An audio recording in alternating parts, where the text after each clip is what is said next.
Bienvenue sur Africa 24 dans cette nouvelle édition du 12-15. Voici les titres de l'actualité. Le Sénégal attend le verdict des urnes de l'élection présidentielle du 24 février. Le président de la Commission nationale de recensement des votes a assuré face à la presse que les résultats provisoires seraient publiés d'ici le 1er mars.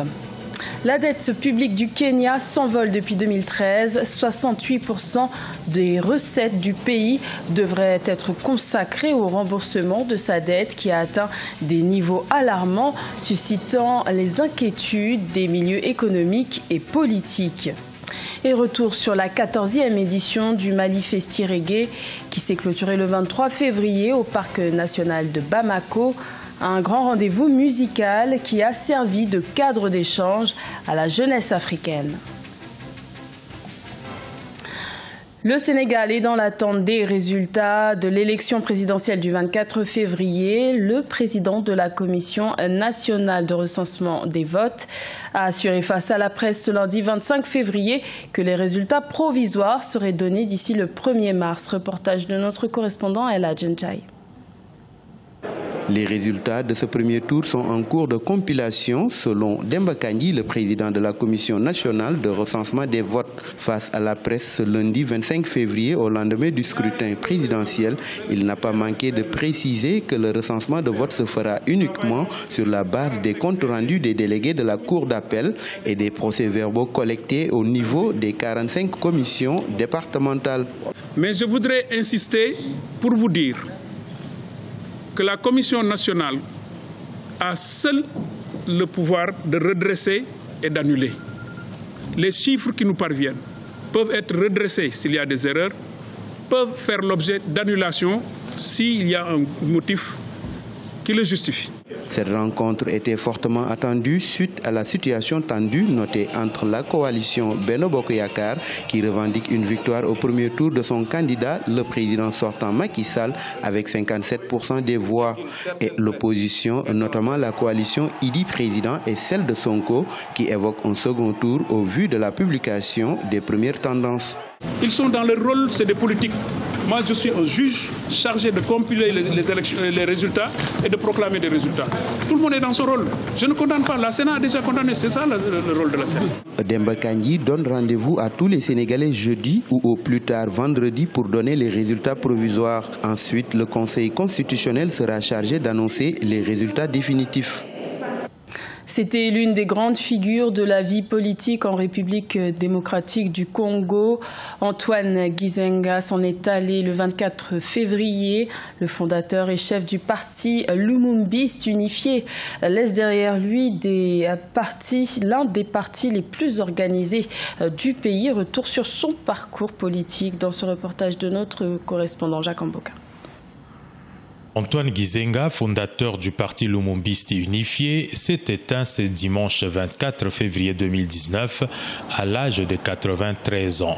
Opposant au régime du maréchal Mobutu et de Laurent Désiré Kabila, c'est lui que l'on appelle patriarche, a milité toute sa vie pour un État unitaire. Pour ses partisans, la passation pacifique du pouvoir en République démocratique du Congo a été pour les patriarches l'aboutissement de l'un de ses nobles combats. Il aura été heureux parce que finalement, il assista à la passation pacifique du pouvoir d'État en République démocratique du Congo pour une fois dans l'histoire de notre pays depuis son accession à l'indépendance, dont Gizenga lui-même est l'un des pères de cette indépendance. Candidat recalé à la présidentielle du 30 décembre 2018, Antoine Gizenga a finalement renouvelé l'alliance entre son parti PALU et la famille politique de Joseph Kabila. Sa disparition est un coup dur pour le Front commun pour le Congo, une disparition qui laisse poser des questions sur l'avenir même de son parti. Souvent, les partis de masse sont difficiles à survivre après le départ de celui qui incarnait les partis. Nous souhaitons un courage. Il ne faut pas que les dissensions puissent prendre les dessus. Gizenga a vécu en exil de 1965 à 1992. Au scrutin de 2006, il est classé 3e au premier tour et fait alliance avec Joseph Kabila qui remporte la présidentielle face à Jean-Pierre Bemba. Le Nigeria devrait bientôt réduire sa production d'or noir, conformément à la recommandation de l'Organisation des pays exportateurs de pétrole. La production quotidienne devrait diminuer de 40 000 barils par jour. Sa production de brut se situe actuellement à 1,7 million de barils par jour. Ange Noménio. Le Nigeria compte réduire sa production pétrolière de 40 000 barils par jour. Cette décision du pays fait suite aux recommandations de l'Organisation des pays exportateurs de pétrole, qui est de réguler la production sur le marché mondial. En décembre 2018, l'Organisation mondiale avait prévu, en accord avec ses alliés, de réduire la production pétrolière de 1,2 million de barils par jour, dans l'espoir de redresser les cours du brut. Je ne pense pas que la décision de réduire sa production pétrolière du Nigeria soit automatiquement liée à l'injonction de l'OPEP. Parce que pour décider de réduire sa production, le Nigeria doit avoir vu où se trouvent les intérêts des nationaux et du secteur privé nigérian. Le Nigeria aurait dû mettre en exécution le plafonnement de son offre pétrolière depuis janvier, étant donné que l'accord a été conclu en décembre 2018. Mais au lieu de ça, le pays a lancé la production du champ offshore géant Egina, exploité par Total, ce qui devrait générer un plateau de production de 200 000 barils par jour. Je pense que sur le marché intérieur, je ne m'attends pas à un mouvement qui puisse secouer le Naira nigérian qui se porte ces derniers temps relativement bien après la dévaluation de 2016. La décision a été prise dans un climat électoral. Il faut attendre que les choses s'apaisent avant d'analyser plus sereinement l'impact et les effets d'une telle décision. La production actuelle du Nigeria est estimée à 1,7 million de barils par jour. Selon la Société publique du pétrole, elle a augmenté de 9% en 2018 par rapport à 2017. La dette publique kenyane inquiète dans les milieux économiques et politiques. C'est pour cette raison que les autorités ont décidé de consacrer 68% des recettes au remboursement des dettes. Objectif, faire le nécessaire pour estomper la part de la dette du Kenya qui représente 58% du produit intérieur brut. Cheikh Omar Bandago. Les chiffres ressortis lors de l'audience publique organisée par le comité sénatorial permanent des finances et du budget du Kenya sont alarmants. Pour payer cette dette, le pays devra dépenser 1100 milliards de shillings, soit environ 11 milliards de dollars, des 1600 milliards de shillings collectés par le gouvernement. Ce sont donc 68% des recettes publiques qui seront consacrées au paiement des dettes. Le Kenya est une économie qui a un secteur privé extrêmement fort et diversifié. Donc, du coup, l'État kenyan peut être endetté, mais l'économie kenyane en elle-même demeure substantiellement assez solide. Malgré la croissance soutenue entre 5 et 6% par an, la part de la dette dans le produit intérieur brut a continué de croître et frôle désormais les 58%. La moyenne des maturités est autour de 15 ans, ce qui lui permet d'avoir suffisamment de temps pour refinancer cette dette-là. Sur le court terme, c'est un poids essentiel, mais progressivement, le Kenya pourra sortir de cette spirale.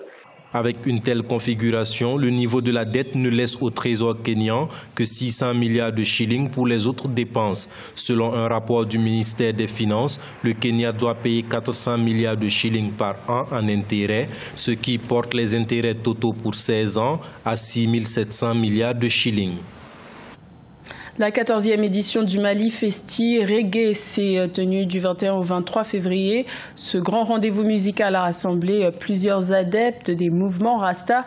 Les initiateurs de cet événement en ont profité pour appeler à l'unité du continent. Reportage de notre correspondant Mokhtar Baré. La capitale malienne a abrité la 14e édition du festival de musique Mali Festi Reggae. Ils sont artistes, chanteurs, plasticiens, activistes, animateurs culturels venus d'Afrique du Sud, du Burkina, de la Côte d'Ivoire, du Cameroun, du Sénégal et de la France. Pendant 72 heures, ils ont partagé leur savoir à travers des conférences débats et la formation des activistes blogueurs à l'usage des réseaux sociaux. Pendant 3 jours, nous étions ici au Musée national pour des animations musicales, pour des conférences débats, aussi des expositions d'objets d'art. Comme d'habitude, beaucoup d'amis sont arrivés de partout en Afrique, d'Europe, d'Afrique et du Mali aussi.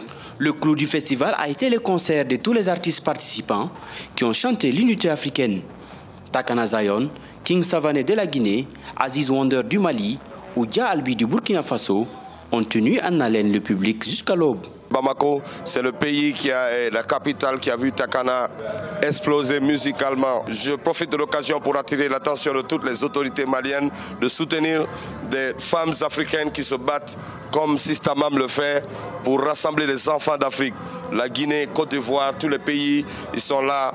Et ça, c'est un plus pour le Mali, c'est un plus pour l'Afrique. Mali Festi Reggae se fixe pour objectif de créer un cadre d'échange, de recherche, de divertissement afin de contribuer au développement socio-économique et culturel du Mali en particulier et de l'Afrique en général. C'était le journal de la rédaction. Merci de l'avoir suivi. L'information continue sur Africa 24.